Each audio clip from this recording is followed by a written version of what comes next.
Hello, everyone. It's Samantha coming to you from All Things Barbie and Pretty.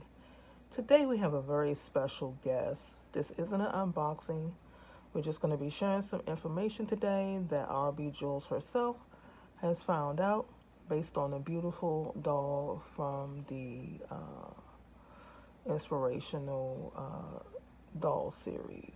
So, I'm going to receive so RB Jules Barbie can come forth as always.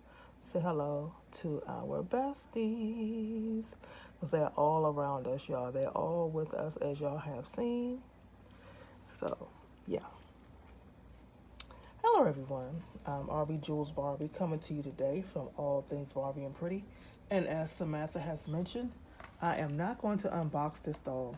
She's not one of the dolls that I'm ready to unbox. But I want to share information that I have learned. Some of y'all may already know it. But I myself learned a lot about Miss Ida B. Wells a couple of years ago. Now, there's a lot of information that probably was shared when I was in elementary school some time ago, but I really don't remember a lot of that because unfortunately they would share just about the same people uh, during Black History Month, and also they made the people, the activists and the people who did the Underground Railroad, like Harriet Tubman, other freedom fighters, um, people who fought during the slavery time to free a lot of slaves, made them seem like they were so far off and so far away that it was just insane. And I'm going to share an example before I get to Miss Ida B. Wells. I had heard a lot about, Harriet Tubman. I had heard a lot about the Underground Railroad, and I heard a lot about the people, but did stick out. Excuse me, y'all, did stick out a lot in my head. But, when I learned about her and all the others, they seemed so far away. And it wasn't until, I want to say, about 2015, 2016, that I learned that uh, Harriet Tubman was from Dorchester County, Maryland. Yeah, yeah. That's literally about 200 miles from the DC line. 200 miles. That's one way. That's not both ways. That's one way.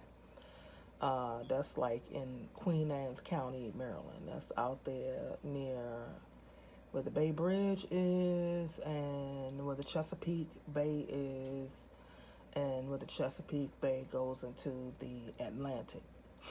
So anyway, and I had the opportunity to walk the same streets that she walked and see the houses where where she saved her niece from one of the auction blocks and things of that nature. I have to be careful with my wording because I have watched enough YouTube videos to know that there are words that you can't say. You got to be careful with your language and all these things. So, from auction blocks and things like that. And, where she was actually a slave as a young girl and things of that nature. And understanding her stories and listening to the tours, because in that area of Dorchester County, you can follow the tour of Harriet Tubman, which was an amazing experience. And Frederick Douglass, he lived maybe like 50 or 60 miles away from her before you got to Dorchester County. I'm like, are you joking? Even though the Frederick Douglass home is in Washington, D.C. in Southeast. But where he was from before he got there, yeah, is in Maryland. It's like literally not that far, but they made it seem like it was so far away in distant land. So it almost just seemed, you know, like slavery isn't that close to um, black people, African American people. I don't like the term African American, and I will get into that in another video because I know the whole history behind that, and that's all I'm going to say about that. And for those of y'all, do your own due diligence because I remember clearly in the 90s when that became a thing, and that was the first time that they tried to call black Americans African Americans. That's all I'm going to say about that. Um, but yeah, so they made it seem so far away. And there's a lot of history in the DMV area, black history, rich black history in the DMV area that they really don't talk about and do deep dives. You know, maybe when you get in college, but especially when you go on your own and you start doing your own research and journey and things like that. But in elementary school, and they probably don't even teach it the way they even taught it to us when I was in elementary school, and the vivid movies on the projector and screen, it was like so depressing. And for a little person like me who was already suffering with clinical depression, 5, 6, 7, because I didn't know that I was neurodivergent then, it was even harder. The stress and anxiety was just off the chain. But anyway, I digress. So I learned about Ida B. Wells. I want to say about 3 years ago. About 3 years ago. Excuse me, y'all. I want to say about 3 or 4 years ago, and I, let me say, I learned about her as me being an adult. You know, more information and how powerful she was as a woman during that time, and she was a journalist, activist, and suffragist, and during that time. And I'm just going to share a little bit of stuff, information I learned, and I'm going to word it as best I can because there are words I just cannot say. Okay, so it says throughout the 1800s, Ida B. Wells documented outside unalivings of African Americans in the United States in articles throughout pamphlets such as the Southern Horrors, the Outside Unalivings Law in its phases, and the Red Record, which debunked the fallacy frequently voiced by palm-colored people at the time that black unalivings outside victims were guilty of crimes. Wells exposed the brutality of outside unalivings and analyzed its sociology, arguing that palm-colored people use outside unalivings to terrorize African Americans in the South because they represented economic and political competition and thus a threat of loss of power for palm-colored people. She aimed to demonstrate that the truth about this violence and advocate for measures to stop it. So basically, I can say racism and the fear of,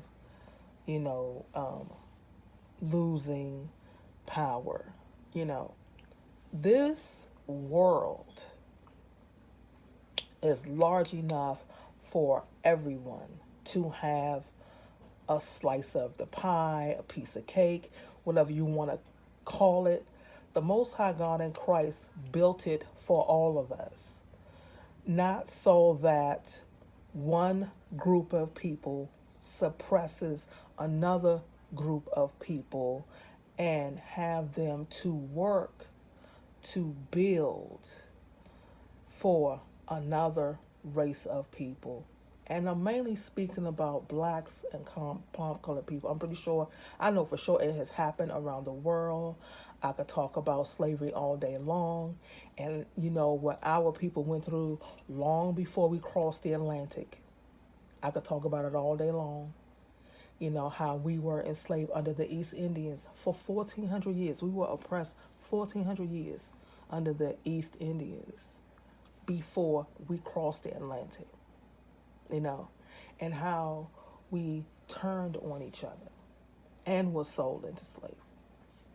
I could talk about all of that before we crossed the Atlantic, and all of the suffering and the waters crying out, tears and, things of that nature because of the self unalivings and, to save others, to save the babies and to save all of it. But still many reach America's soil, and there were many who were already here before our ancestors crossed the Atlantic. There were many blacks already here, not just Indians, but blacks. It's a whole bunch of history I could go into about that. And but my point is that I think that it is selfish. It is very selfish, and things have to change. We see that's not changing. It is not changing. But I do see where I'm proud of my people, where we are standing up. We're not allowing people to use us anymore. We're not just being a party to one group or the other for their needs. And we're standing on business because that needs to happen. It really needs to happen. Well, we need to stand on business and really take care of each other and stop playing games. And this is when our ancestors, like Ida B. Wells, that's what she did. That's what Harriet Tubman did. That's what, these two, they stick out in my mind, but there were so many, and don't get me wrong, there are a lot of palm-colored people who stuck up for us and who helped us even through the Underground Railroad, that opened up their houses to us, and our people were in their attics, they fed us and things like that, and there are a lot of them that died on our behalf. I'm not talking about those people. I'm not talking about those people who love people in general. I'm not talking about them. I'm talking about selfish folk who feel like the world owes them something, that is just about them, and it is not. That's why there's a huge problem today because of that kind of thinking, because of those kinds of selfish acts. And when the chicken comes home to roost, woo-wee, honey, the chicken is coming home to roost. People are seeing the backlash of their decision making, of the behaviors that they choose. Grown folks make grown decisions, whether they're the right decisions or the wrong decisions, they make them. And people like Ida B. Wells calling folks out on it, even back then, it's still happening today. People, do better. Selfish folks, do better. Folks who want to blame shift, folks who want to, what's the word that I'm looking for? That don't want to take accountability. All of those words that, describe people and want to blame our people still today. Do better. Do your own research. Do your own history. You are not guiltless because you say you don't know. Knowledge is powerful. Ignorance doesn't make you any less guilty of privilege that was given to you. It does not. Become knowledgeable. Do your history and your research. And grow up. Grow up. And do better. Do better.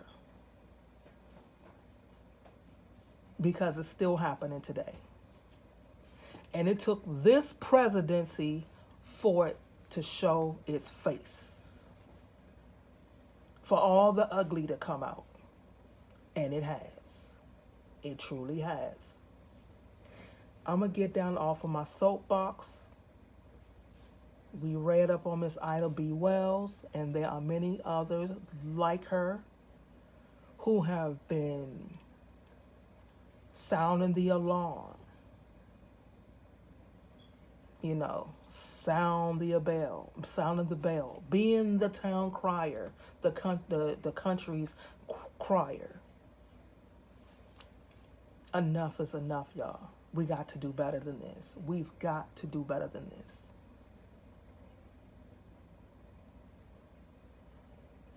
Because a house divided against itself will not stand. It will not. Together we stand, divided we fall. That's all I'm going to say about that, y'all.